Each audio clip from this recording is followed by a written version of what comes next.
안녕하세요. 죽기 전에 내 책 쓰기의 저자 김도훈입니다.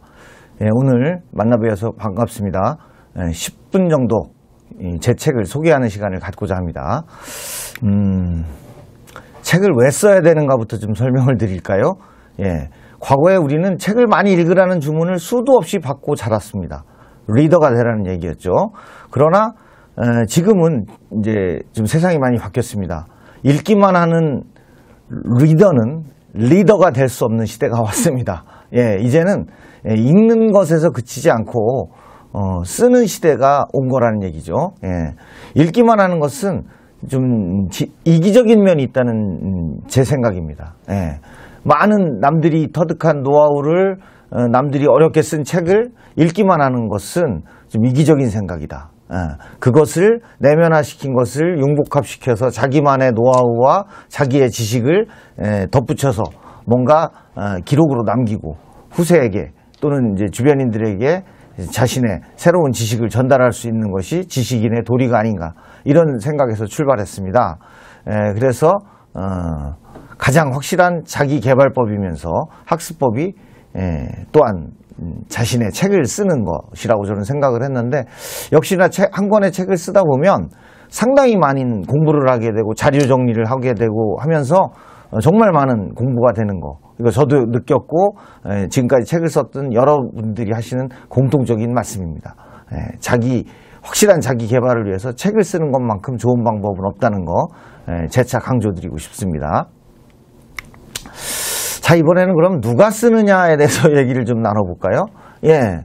과거에는요, 전문 지식을 가진 교수나 작가, 이런 분들만 책을 낸다고 생각을 했습니다. 실제로 책 한 권 내는 것이 굉장히 어려운 시절이었죠. 그러나 지금은 꼭 그렇게 유명인이 아니어도 이제 모든 평범한 사람, 우리 주변의 이웃이 모두가 주인공이 되는 세상이 왔다는 것이죠.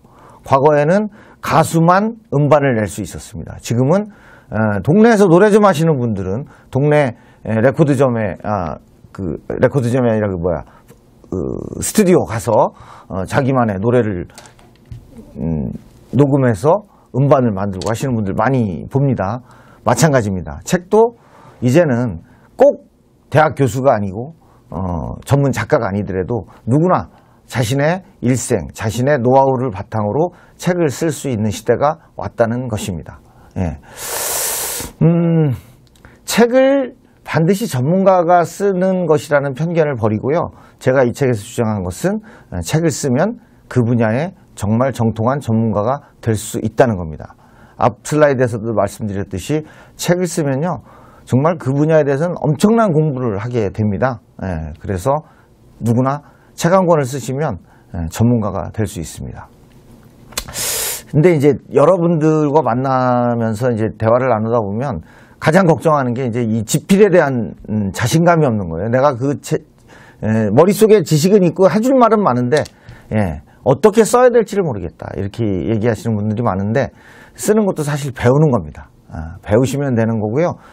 또한 전문가에게 도움을 받아서 전문가와 협조해 가면서 쓰실 수 있다는 거, 그것도 좀 참고적으로 이 책 내용에 자세하게 수록해 놨습니다. 언제 쓰느냐에 또 문제가 있겠죠. 언제.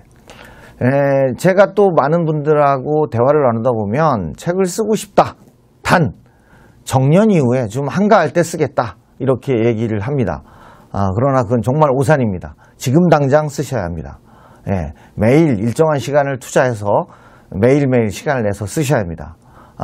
그리고 왜 정년 이후에 안 되냐면요, 이 책에서 제가 좀 노골적인 표현을 썼는데, 폐경 이후에 아이를 어떻게 낳습니까? 그거하고 똑같습니다. 자기가 가장 왕성하게 활동하고 가장 트렌드에 맞게 유행하는 그 세상의 현상과 맞물려서 자기가 가진 노하우를 책으로 쓰는 거거든요. 그러니까 정년 이후에 쓰겠다는 것은 제가 이 책에서 그런 얘기를 했습니다.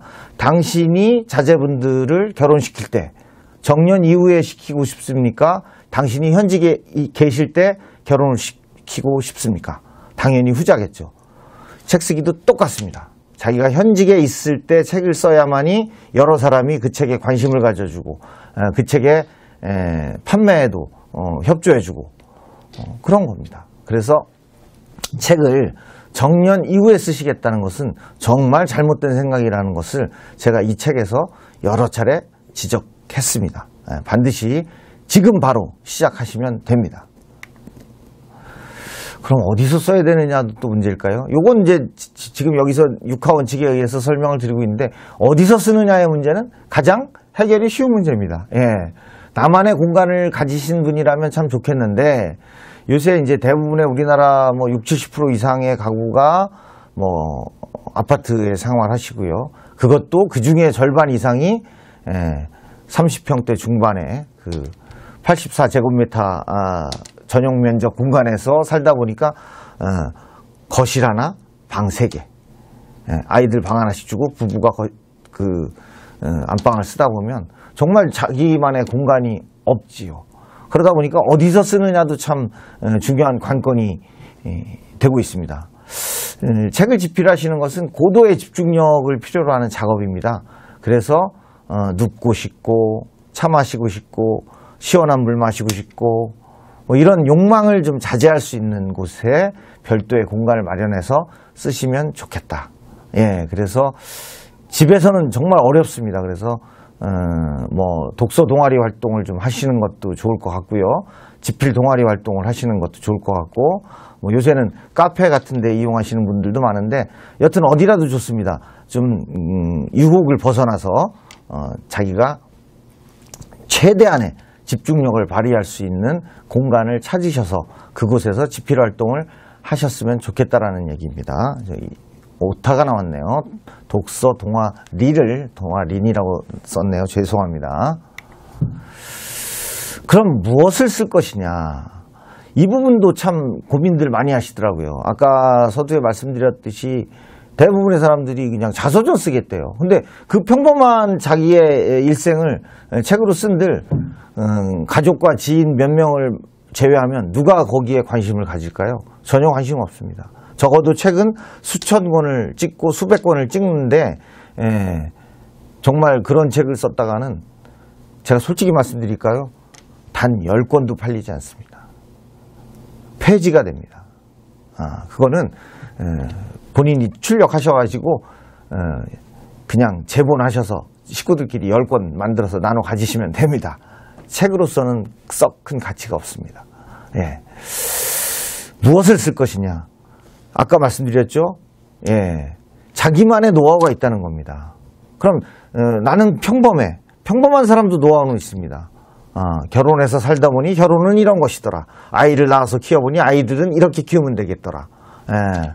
뭐 직장 생활하면서 자기가 전문성을 키워온 것 또는 자기가 먼저 경험한 것을 후배들에게 안내해 준다는 그런 생각을 가지고 가벼운 마음으로 쓰시면 됩니다. 예.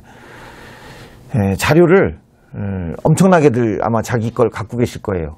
책 쓰기를 하다 보면 이 자료가 정말 정확하게 정리가 됩니다. 그래서 책을 쓰시면 페이지처럼 모아뒀던 이 자료가 정말 자료로서의 가치를 발휘하게 됩니다.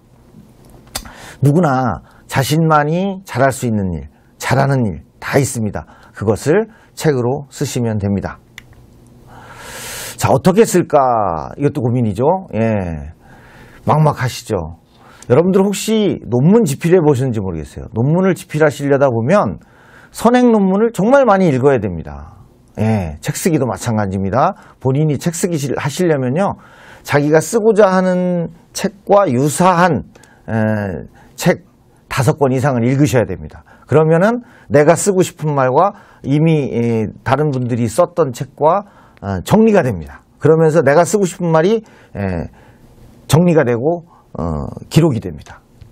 그런 다음에 이제 뭐 처음이신 분들은 혼자서 하실 생각 말고 전문가의 도움을 받으시면 됩니다.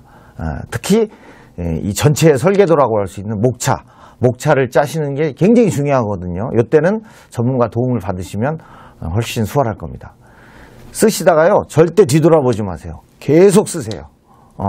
뒤돌아보면 늦습니다. 나중에 고치시면 됩니다. 예. 처음에는요, 전문가 도움을 좀 받으시고 나중에 혼자 쓰기, 가능해집니다. 여러분들도 충분히 하실 수 있습니다. 예, 고맙습니다.